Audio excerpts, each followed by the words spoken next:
So hello guys, welcome back to Sandeep biological world once again. तो आज हम लोग बॉडी फ्लूइड एंड सर्कुलेशंस का लेक्चर नंबर 5 लेके आए हैं और इसमें हम लोग ब्लड ग्रुपिंग पढ़ने वाले हैं।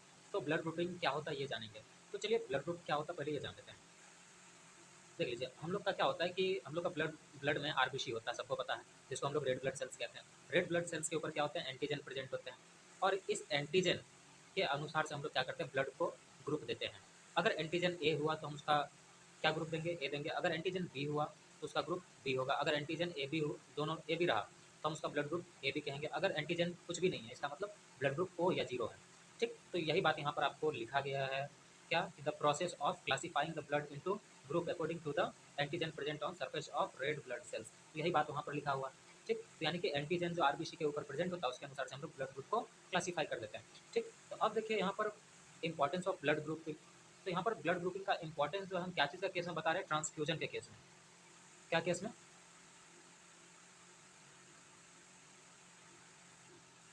ट्रांसफ्यूजन के केस में। अब यहाँ पर ट्रांसफ्यूजन क्या होता है ये जान लेते हैं पहले। ट्रांसफ्यूजन का मतलब होता है जब किसी को ब्लड देते हैं, कहने का मतलब किसी को कोई ब्लड जो है बॉडी में चढ़ाते हैं, या फिर कहते हैं ना कि आप सुने होंगे कि ब्लड चढ़ाना है किसी को या फिर ब्लड देना है, तो इसको हम ट्रांसफ्यूजन कहते हैं।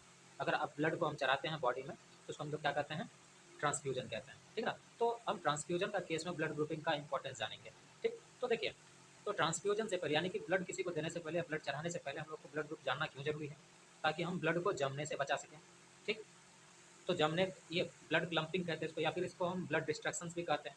अब इसको यहाँ पर देखिए, तो ब्लड क्लम्पिंग को एक और शब्द से जानते हैं, कौन सा रिएक्शन होता है यहाँ पर, एक केमिकल रिएक्शन होता है, क्या कहते हैं, एग्लूटिनेशन रिएक्शन। क्या कहते हैं, एग्लूटिनेशन रिएक्शन। ठीक, तो आया समझ में। अब देखिए, क्योंकि एंटीजन जो होता है, क्या कहा जा रहा है कि because the antigen present on the RBC surface need to be matched. अब देखिए, ब्लड ट्रांसफ्यूजन से पहले तो सही बात है, हम ब्लड ग्रुप जब जांच कर रहे होते हैं तो वहाँ पर क्या होता है कि हमको पता चल जाता है कि एंटीजन कौन सा है, क्योंकि हम लोग एंटीजन के अनुसार से ही ब्लड का ग्रुपिंग करते हैं। तो इसीलिए कहा जा रहा है कि जो डोनर है और जो रेसिपिएंट है उन दोनों का ब्लड ग्रुप को जांच कर लिया जाए, जांच पड़ताल कर लिया जाए, तो उसके बाद ट्रांसफ्यूजन किया जाए। नहीं तो फिर क्या हो सकता है, क्लम्पिंग हो जाएगा, कारण क्लम्पिंग हो जाएगा। ठीक, तो दूसरी बात क्या कहा जा रहा है, अब मान लीजिए कि ब्लड चढ़ा दिए हैं बिना मतलब ग्रुप को जांच किए, तो क्या होगा, यानी कि आप मिसमैच हो गया। क्या हो गया है, मिसमैच हो गया। तो इस समय में क्या होगा, तो इस समय में आपको क्लम्पिंग हो जाएगा। क्या हो जाएगा, ब्लड क्लम्पिंग हो जाएगा, यानी कि एग्लूटिनेशन रिएक्शन हो जाएगा, आरबीसी डिस्ट्रॉय हो जाएगा। ठीक, फिर बात करते हैं। अब देखिए, ये आरबीसी के ऊपर जो एंटीजेंस होते हैं इसको हम लोग क्या कहते हैं, एग्लूटिनोजेन भी कहते हैं। क्या कहते हैं, एग्लूटिनोजेन। ठीक, और ये एग्लूटिनोजेन जो है क्या हो सकता है, ए और बी हो सकता है, ए बी। ठीक, या फिर ए बी भी हो सकता है, दोनों ए बी या फिर ए बी। ठीक, तो ये एंटीजन होगा। ठीक, तो अब देखिए क्या कहा जा रहा है कि जैसे मान लीजिए पेशेंट का ब्लड ग्रुप क्या है, ए है। ठीक, पेशेंट का ब्लड ग्रुप ए है, तो इसका मतलब ब्लड में एंटीजन कौन सा होगा, ए होगा। अब अदर ब्लड ग्रुप, ठीक, तो अगर हम इसको चढ़ा रहे हैं दूसरे ब्लड ग्रुप, तो उसका एंटीजन भी क्या होना चाहिए, ए होना चाहिए। ठीक है ना, तो उसका भी एंटीजन क्या होना चाहिए, ए होना चाहिए। अब ट्रांसफ्यूज करते हैं तो क्या होता, रिएक्शन कुछ भी नहीं होता, यानी क्लम्पिंग नहीं हुआ ब्लड का, एग्लूटिनेशन रिएक्शन नहीं हुआ। ठीक, अगर पेशेंट का ब्लड ग्रुप ए है, अगर हम उसको ए ब्लड ग्रुप चढ़ा रहे हैं, किसी दूसरे का ब्लड ग्रुप चढ़ा रहे हैं, किसी दूसरे से ब्लड लेके चढ़ा रहे हैं, तो कुछ नहीं होगा, कोई रिएक्शन से नहीं होगा। लेकिन वही बात कही जाए जो कि हम यहाँ पर मिसमैच की बात बोले थे, तो वही बात यहाँ पर बताया गया कि मान लीजिए पेशेंट का ब्लड ग्रुप ए है, हम उसको क्या कर दिए हैं, बी वाला चढ़ा दिए हैं, तो क्या होगा, ट्रांसफ्यूज कर दिए हैं, तो क्या होगा, एग्लूटिनेशन रिएक्शन होगा, यानी ब्लड क्लम्पिंग हो जाएगा। अब इसके वजह से क्या हो सकता है कि पेशेंट का डेथ भी हो सकता है। ठीक है ना, तो चलिए हम लोग आगे बोलते हैं, तो चल आगे देखते हैं क्या है। अब यहाँ पर लिखा हुआ है कि स्पेशल थैंक्स टू, अब यहाँ पर स्पेशल थैंक्स किसको दे रहे हैं, कार्ल लैंडस्टीनर 1901। अब बताइए कार्ल लैंडस्टीनर को हम स्पेशल थैंक्स क्यों कह रहे हैं, क्योंकि यही वो इंसान है जिन्होंने ब्लड ग्रुपिंग का खोज किया था, यानी A B O blood grouping system का खोज किया था। ठीक ना, तो यही आदमी जो है क्या किया था, खोज किया था। ठीक है ना, तो अब चलिए टाइप्स ऑफ ब्लड ग्रुप, कितने टाइप्स के ब्लड ग्रुप हो सकते हैं। एक लुइस ब्लड ग्रुप हो सकता है, एमएनएस ब्लड ग्रुप हो सकता है, आरएच ब्लड ग्रुप हो सकता है, एबीओ ब्लड ग्रुप हो सकता है। ठीक ना, तो अब यहाँ पर देखिए आरएच ब्लड ग्रुप को भी यही खोज किया था। ठीक ना, आरएच ब्लड ग्रुप का भी खोज किसने किया था, कार्लैंड स्टिनर ने। और एबीओ ब्लड ग्रुप का भी खोज किसने किया था, कार्लैंड स्टिनर ने। ठीक, तो अब यहाँ पर एक बॉम्बे ग्रुप भी होता है, तो लेकिन वो सब पढ़ना नहीं है हम लोग को, जब जरूरी पड़ेगा तो हम लोग पढ़ लेंगे, फिलहाल जरूरी नहीं है। ठीक ना, लेकिन क्लास 12 में हम लोग इसके बारे में जरूर पढ़ेंगे। ठीक, तो चलिए अब एबीओ ब्लड ग्रुप के बारे में पढ़ लेते हैं। देखिए क्या कहा जा रहा है, the determination of ABO blood grouping depend upon the immunological reactions between the antigen and antibody. अब देखिए हम लोग ये एबीओ ब्लड ग्रुप को कैसे डिटरमाइन करते हैं, एंटीजन और एंटीबॉडी का रिएक्शन करवा करके, ठीक ना, एंटीजन एंटीबॉडी का रिएक्शन करवाते हैं तो वहाँ से हम लोग को पता चल जाता है कि ब्लड ग्रुप क्या होगा। अगर हम किसी अपोजिट एंटीजन को अपोजिट एंटीबॉडी से मिलवाएंगे, ठीक ना, तो क्या होगा कि ब्लड क्लम्पिंग हो जाएगा। ठीक, फॉर एग्जाम्पल मान लीजिए किसी का ब्लड ग्रुप ए है, तो हम यहाँ पर क्या करेंगे, कौन सा एंटीबॉडी लाएंगे, बी। ठीक, तो यहाँ पर क्लम्पिंग हो जाएगा, तो यानी एंटीजन एंटीबॉडी रिएक्शन है। ठीक, अब लैंडस्टीनर क्या पाया कि Landsteiner found 2 antigens on the surface of RBCs named A and B. तो क्या कहा जा रहा है कि लैंडस्टीनर की बात करें तो उन्होंने क्या किया कि 2 एंटीजन पाया आरबीसी के ऊपर, बहुत सारे आरबीसी के ऊपर उन्होंने ए एंटीजन को पाया और बहुत सारे आरबीसी के ऊपर उन्होंने बी एंटीजन को पाया। ठीक, these antigens A and B are also called agglutinogen. तो क्या कहते हैं हम इसको, ए ग्लूटिनोजेन भी कहते हैं। आया समझ में। एट द सेम टाइम ही नोटिस एंटी ए और alpha antibody and anti B और beta antibody in the plasma of blood. तो अब ये ब्लड प्लाज्मा में उन्होंने क्या पाया, तो आरबीसी के ऊपर में एंटीजन ए पाया था, बी पाया था, और एट द सेम टाइम वही उसी समय में उन्होंने क्या पाया कि प्लाज्मा के अंदर क्या हो रहा है कि एंटी ए यानी कि ए एंटीबॉडी उसमें मिल रहा है और बी एंटीबॉडी मिल रहा है। ठीक, आया समझ में। तो यानी कि ब्लड ग्रुप के साथ साथ जो है उसमें एंटीबॉडी भी होता है, यानी कि अगर एंटीजन ए है तो उसका एंटीबॉडी क्या होगा, बी होगा। अगर ब्लड ग्रुप क्या है, अगर ब्लड पे एंटीजन क्या है, बी है, तो उसका एंटीबॉडी क्या होगा, ए होगा। तो यानी इसीलिए ना ए वाला बी वाला को ब्लड नहीं दे सकता। ठीक, यानी ए वाला बी वाला को ब्लड नहीं दे सकता और बी वाला ए वाला को ब्लड नहीं दे सकता। ठीक, यही एंटीबॉडी के कारण से। ठीक है ना, तो चलिए आगे देखते हैं क्या कहा जा रहा है।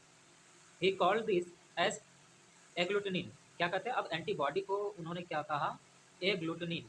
क्या कहा, एग्लूटिनिन, और एंटीजन को क्या कहा था, एग्लूटिनोजेन। आया समझ में।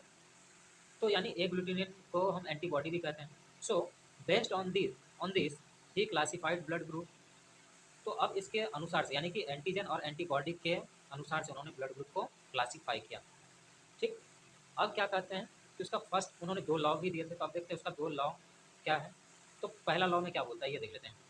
इन his first law, if any antigen is present on RBC then corresponding antibody must be absent in the serum. आया समझ में।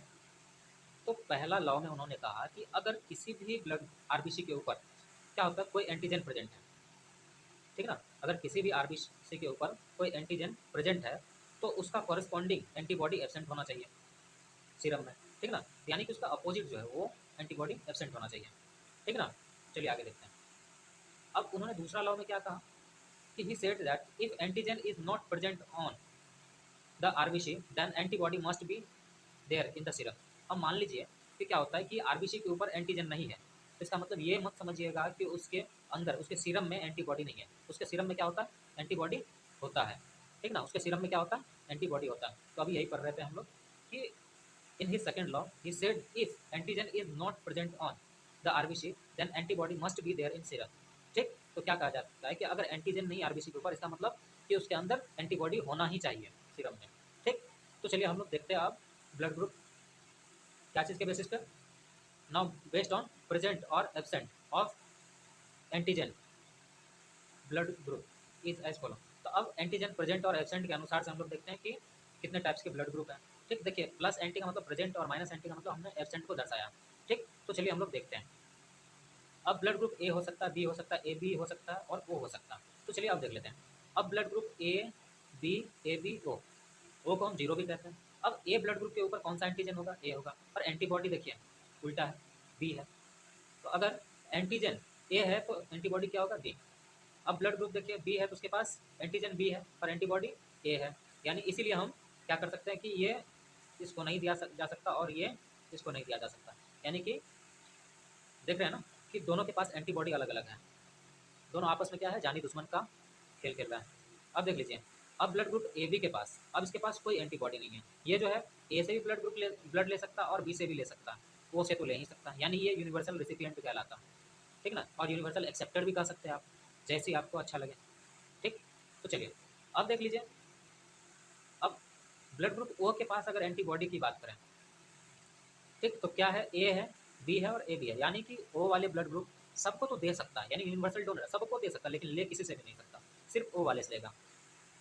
देख रहे हैं, ए से भी नहीं लेगा, ना तो बी से लेगा, ना ए बी से लेगा। ठीक, अब रिसिपिएंट की बात कर लेते हैं, कौन किससे ले सकता है।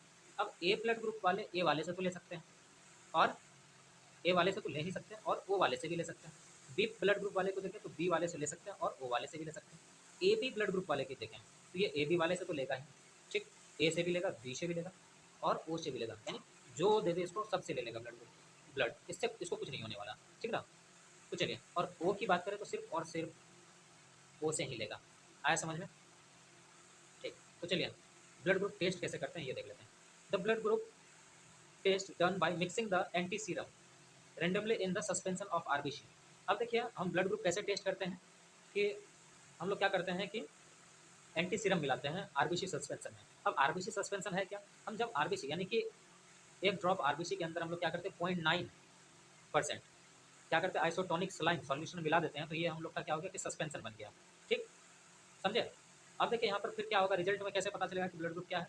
If clumping occur with the suspension of RBC and anti serum A और B then blood group may be A and B respectively. तो क्या कहा जा रहा है कि अगर हम या एंटी सीरम ए डालें या बी डालें, अगर क्लम्पिंग हो गई तो हमको ब्लड ग्रुप वहाँ से पता चल जाता है, या तो ए होगा या तो बी होगा, समझे। अगर एंटी सीरम ए डालने से ब्लड जम गया तो इसका मतलब ब्लड ग्रुप क्या है, बी। और एंटी सीरम बी डालने से अगर ब्लड जम गया तो इसका मतलब ब्लड ग्रुप ए है। आया समझ में? तो चलिए देखते हैं इस चीज़ को यहाँ पर इस टेबल में टेस्ट करके देख लेते हैं। ये देखिए blood group A B A B O, ठीक। अब इसमें एंटी सीरम ए है और बी है। अब पहले मान लीजिए ए ब्लड ग्रुप था, थोड़ा देर के लिए हम मान लेते हैं कि हमको पता नहीं है कि ब्लड ग्रुप क्या है, ठीक, लीजिए ढक दिए। अब क्या करते हैं हम इस पर पहले एंटी सीरम ए डालते हैं, ठीक, एंटी सीरम ए डालें और क्या हो गया, क्या हो गया कि मतलब यहाँ पर कोगुलेशन हो गया, ठीक। तो ब्लड ग्रुप क्या हो गया मेरा, ए हो गया, ठीक। एंटी सीरम ए कहने का मतलब हुआ कि ए का अपोजिट, ठीक ना, ए का अपोजिट एंटी सीरम ए, ठीक, और एंटी सीरम बी मतलब बी का उल्टा, ठीक। तो यानी कि हम एंटी सीरम ए डालें और क्या हो गया, ब्लड जम भी गया, और इसका मतलब तो हमको क्या पता चला कि ब्लड ग्रुप क्या होना चाहिए, ए होना चाहिए, ठीक।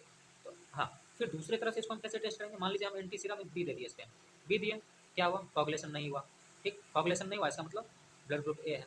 तो समझ गए दो तरीके से हम कैसे चेक कर लिए ब्लड ग्रुप को, ठीक। अब फिर नेक्स्ट देखते हैं। अब इसमें हम क्या करते हैं, एंटी सीरम ए डालते हैं, ठीक, कोगुलेशन नहीं हुआ, इसका मतलब ब्लड ग्रुप बी होना है। लेकिन फिर भी हम एक बार एंटी सीरम बी डाल करके देखते हैं, एंटी सीरम बी डाल देते हैं, क्या हुआ, कोगुलेशन हो गया, इसका मतलब ब्लड ग्रुप बी निश्चित है, ठीक। आया समझ में? अब देख लीजिए नेक्स्ट की बात करते हैं।